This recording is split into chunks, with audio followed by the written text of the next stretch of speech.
ആ എടാ അമ്മ ഇരിക്കുന്നു. എടാ നീയും പിള്ളേർ ഇന്നലെ എന്ത് പരിപാടിയാ കാണിച്ചേ? ചടങ്ങ് തീരും മുമ്പ് നിങ്ങൾ എല്ലാരും അങ്ങ് പോയി കളഞ്ഞു അല്ലേ?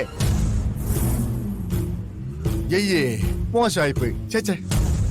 എടാ നിങ്ങൾക്ക് എല്ലാവർക്കും കൂടെ വേണ്ടിയിട്ടല്ലേ അവിടെ സദ്യ ഒരുക്കിയത്. എന്നിട്ട് കഴിക്കാതെ പോയപ്പോ അത്രയും മിച്ചം വന്നില്ലേ? അത്രയും ചോറും കറിയൊക്കെ പിന്നെ ആര് കഴിക്കാനാ? പട്ടിയാണെങ്കിലും ശത്രു കൊല്ലാതെ കഴിക്കില്ല. കൊടുക്കാം എല്ലാം കൂടെ അവിടെ കുഴിച്ചു മൂടേണ്ടി വരും. തന്നെയാണ് കുഴിച്ചു മൂടേണ്ടത്. ആടാ പാറുന്റെ കല്യാണം ഈ വരുന്ന മീനത്തിൽ തന്നെ ഉണ്ടാവും കേട്ടോ.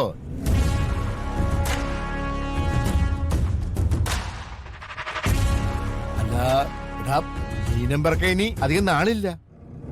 അതുകൊണ്ട് ഒരുക്കങ്ങളൊക്കെ ഇപ്പോഴേ തുടങ്ങുക.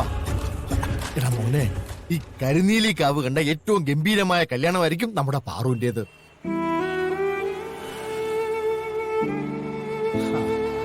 അല്ല എന്താ ഒന്നും മിണ്ടാത്തത്?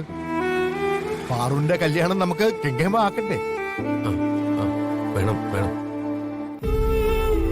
അങ്ങനെ കല്യാണം ഗംഗേമ ആക്കണെങ്കില് അതിന് എനിക്ക് നിന്റെ സഹായം വേണം കേട്ടോ ഗിരി. ഞാൻ എന്താ ചെയ്യണ്ടമ്മ?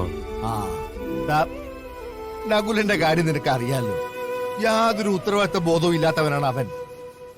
അതുകൊണ്ട് പാറുന്റെ കല്യാണത്തിന്റെ ചുമതലയൊന്നും അവനെ വിശ്വസിച്ചേൽപ്പിക്കാൻ പറ്റില്ല. അതുകൊണ്ട് ആ ചുമതലയൊക്കെ നിന്നെ ഏൽപ്പിക്കാനാണ് ഞാൻ ഉദ്ദേശിക്കുന്നത്.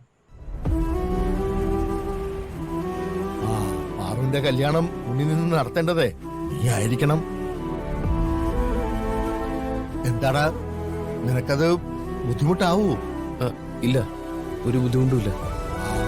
പിന്നെ കല്യാണ സദ്യയുടെ സാധനങ്ങളൊക്കെ നിന്റെ കടയിൽ നിന്ന് എടുത്താ മതി. അതേ വേണ്ട, അതിനുള്ള പണം ഞാൻ തരാം. അത് കുഴപ്പമില്ല അമ്മ. പിന്നെ രത്നയുടെ ആലോചന മുടങ്ങിയത് നിനക്ക് വലിയ സങ്കടമായിപ്പോയി അല്ലേ ഗിരി? നീ വിഷമിക്കണ്ട ഗിരി. അവക്ക് വേണ്ടി ഞാൻ ചില ആലോചനകൾ കൊണ്ടുവരുന്നുണ്ട്. അതിൽ കൊള്ളാവുന്ന ഒരാളുമായിട്ട് രത്നയുടെ വിവാഹം നമുക്ക് ഉറപ്പിക്കാം.